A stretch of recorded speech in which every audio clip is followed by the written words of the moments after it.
A lot of organizations have adopted Microsoft Teams over the last number of years. What are some of the things that people should be watching out for as they think about implementing Teams in their organization? Teams is really easy to adopt. And one of the mistakes a lot of organizations make is they allow it to be a free for all. People get in there, they want to play with it, they start creating teams, they start creating channels. And before you know it, you just have this big mess on your hands. You've got data all over the place, you don't know where things are. So it needs to be implemented in a controlled way. And the best way to do that, there's two sides to this. One is you should always have an internal champion and somebody responsible for knowing when to create a team, what the company's goals are with the product, having an idea of what tools you're trying to consolidate into what place, what kind of work environment you're trying to create, what your team structures are, for example, within the organization. And I think the easiest way of getting people used to using the tool is to start with a single team, one large organizational team, especially for small, medium-sized businesses, where you can more organically learn how the tool works, and as you see needs to start peeling off different conversations, you do that in channels within teams, and then you can get fancier after that. So instead of just turning it on and setting people free to use it as they see fit, have a bit of a strategy and a plan going into it. Absolutely, especially when it comes to the actual data, like the actual documents themselves. So if you intend on using Teams to do a lot of document collaboration, every team has an associated SharePoint site. And so you don't want to have data across all these SharePoint sites. People leave the organization. You have orphan teams with information, vital information, information you've paid people to create, is sitting someplace where nobody can find it. So I think that's the probably the biggest challenge that we've seen is just, there's a team created for every possible thing you could imagine. It's not manageable and it gets really messy, and after a while it just gets out of hand and it requires a lot of time and a lot of energy to come together and clean that up. Absolutely. I mean, in some cases, you'll have an organization of 16 people and they have 10 teams.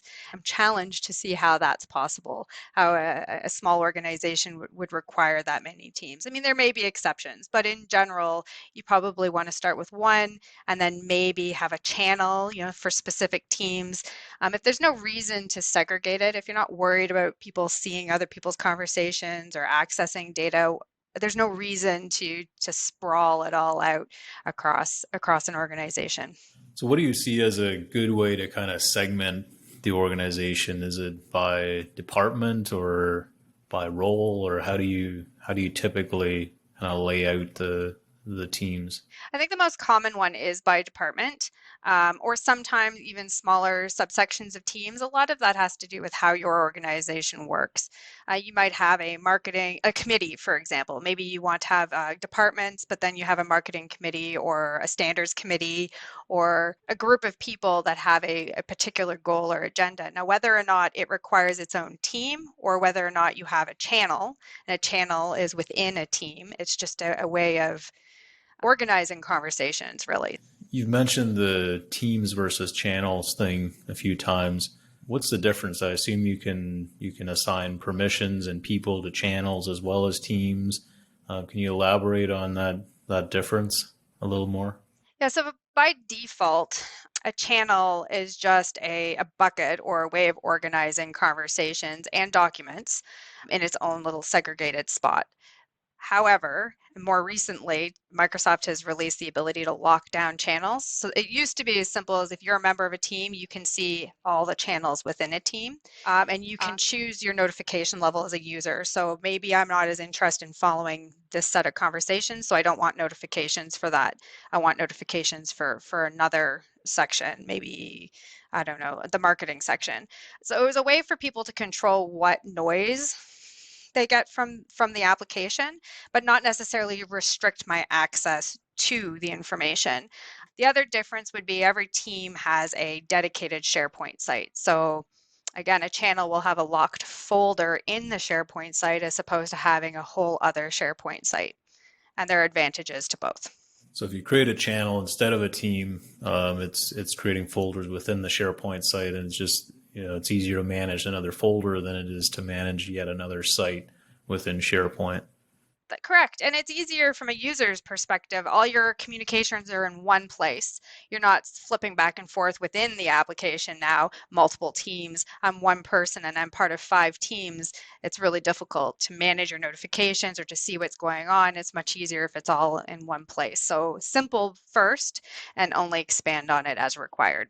One of the things we focus on here at CopperTree is finding ways to leverage technology to help our clients move their business forward and really increase efficiency and collaboration within their company. Microsoft Teams is an area that we've seen a lot of opportunity, and we've also seen a lot of organizations somewhat struggling a little bit in how to use it.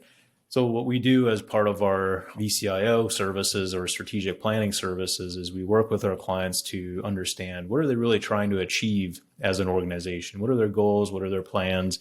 And we look at teams and we find ways to manage it. Let's put a strategy in place and set up the proper teams, the proper channels, and implement it in a way that it is manageable over time and it doesn't become this kind of monster that gets away.